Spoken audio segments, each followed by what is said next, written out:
Hello and welcome everyone to a 3D Tudor video in which we're going to be discussing a fantastic free material pack. But before we dive into that, I want to provide you with a quick update on our current projects. We're thrilled to announce that we've added a new team member who specializes in blueprint coding for Unreal Engine.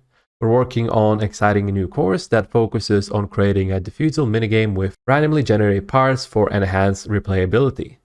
The course is currently in progress and is set to be released at the end of this month.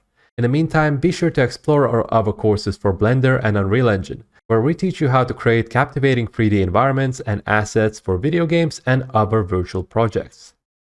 We are also excited that we're currently working on a harbor environment specifically designed for stylized desert settings. This project will feature a collection of modular parts that can be easily customized and utilized within Unreal Engine 5. We can't wait to show the stunning visuals and immersive experience it will offer. So stay tuned for more updates on this exciting endeavor. You can find all the relevant links in the description down below.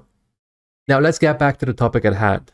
This remarkable material pack consists of a variety of stylized PBR materials, including roughness, normal, ambient occlusion, displacement, and emission maps, allowing you to create truly stunning environments. It's a perfect starting point for everyone interested in developing visually pleasing 3D environments. The pack includes materials such as cobblestone, dirt, foliage, grass, gravel, lava, sand, sandstone, and stone wall materials. That's a total of 10 materials, and best part is that it's completely free. And of course, if you'd like to stay updated on our future content, be sure to subscribe to our channel. Don't forget to give this video a thumbs up and leave a comment, as your support and feedback greatly encourages us to keep creating quality content. Your engagement means the world to us. My name is Luke from 3D Tudor. Thanks for watching and happy modeling, everyone.